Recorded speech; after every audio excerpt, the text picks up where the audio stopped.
The bear cub slept beside the old grave every night. The truth broke everyone's heart.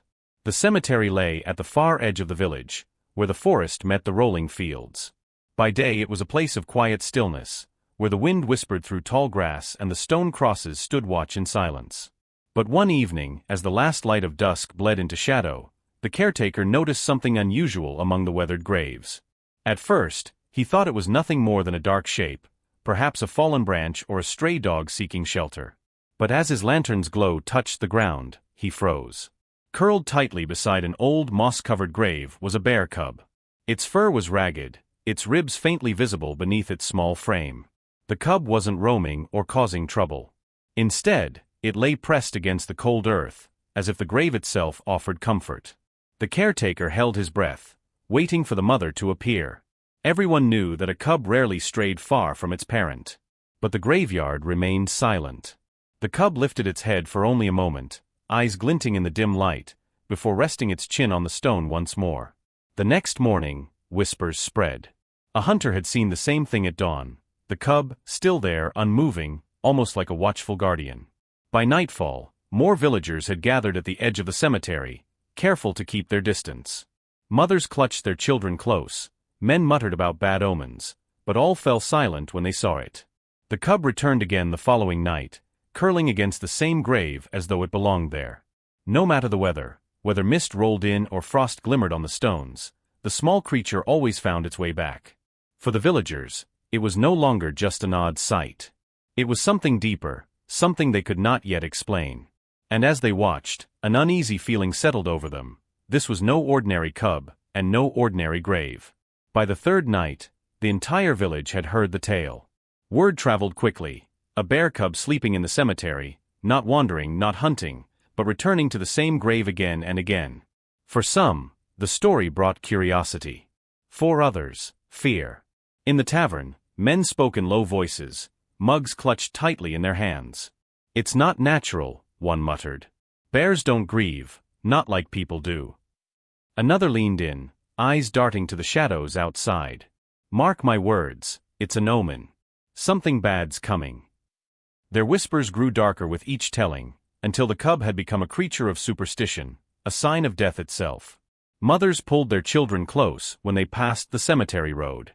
The little ones, wide-eyed and eager, wanted to see the mysterious bear for themselves, but the adults hurried them along.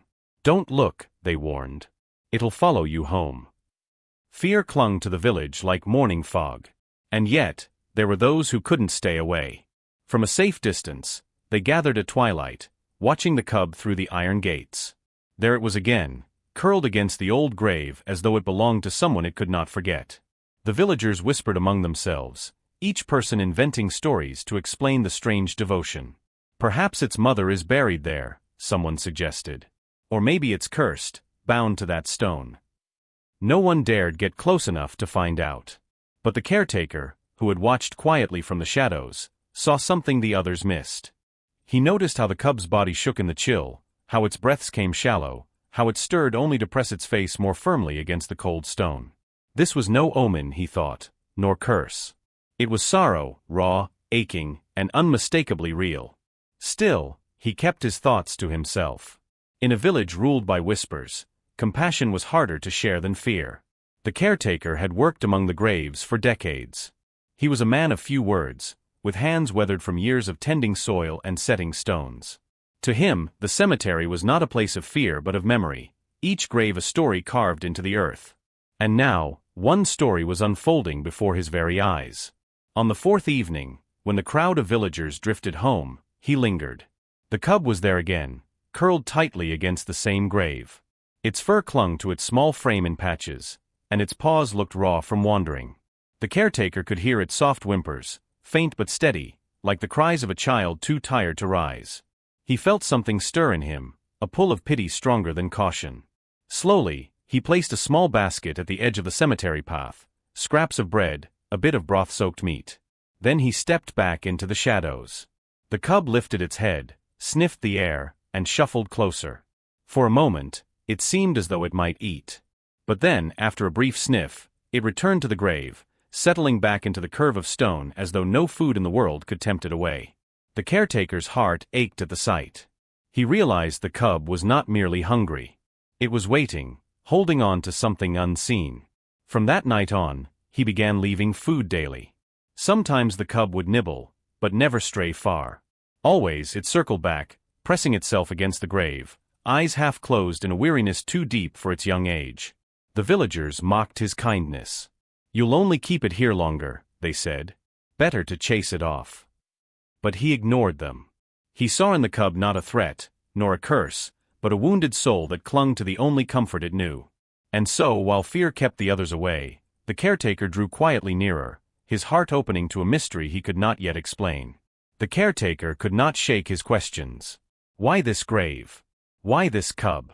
Each night it returned, curling against the same weathered stone as though bound to it.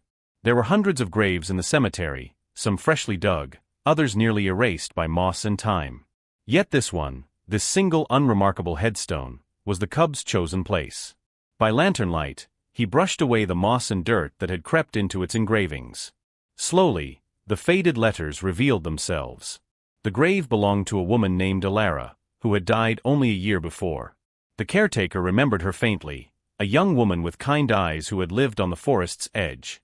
She had been known for feeding strays, nursing wounded birds, and leaving bowls of grain for deer in winter. Children remembered her gentle laughter, and hunters recalled her scolding them if they took more than they needed. It all began to make sense. The cub wasn't choosing randomly. It was morning. The caretaker's chest tightened as the pieces fit together. Alara had lived close to the forest. Perhaps she had cared for the cub's family, perhaps even saved them once. If so, the little one must have returned, searching for her.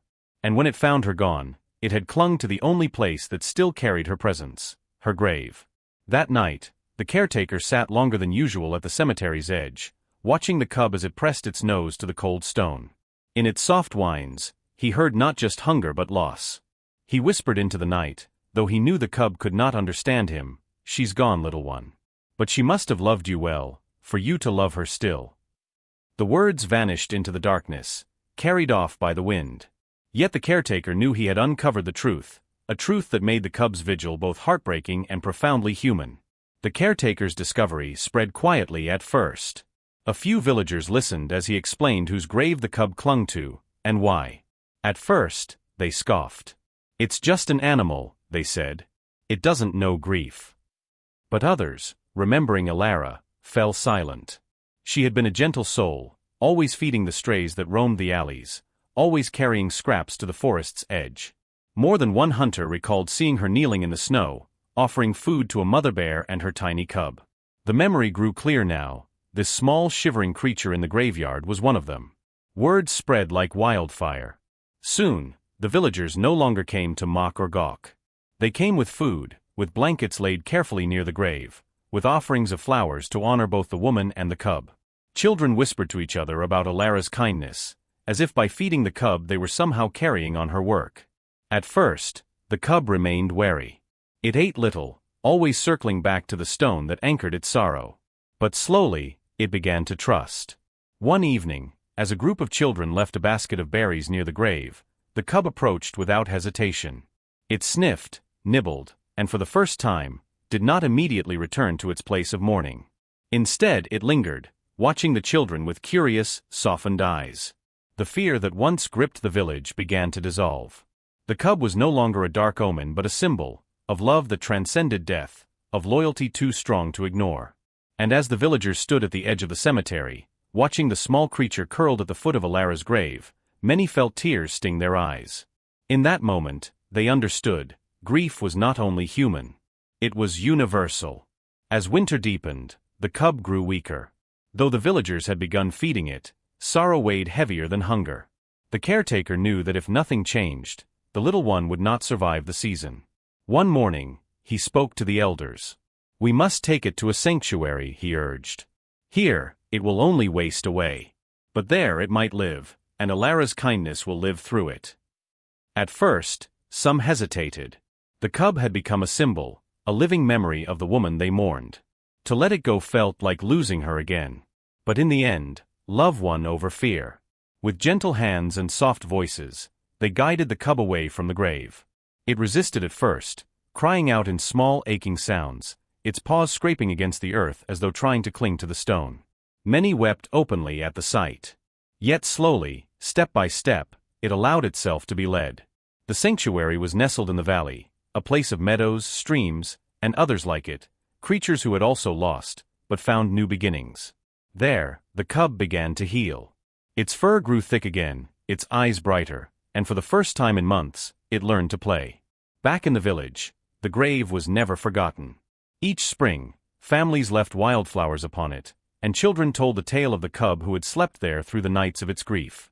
It became more than a grave, it became a symbol of love's endurance. The caretaker often visited, standing quietly before the stone. He would run his hand across its weathered surface and whisper, "They still remember you, Ilara. And they always will." And so, the story of the bear cub and the woman's grave lived on. A reminder that compassion leaves a mark even death cannot erase, and that loyalty, whether human or animal, has the power to soften even the hardest of hearts.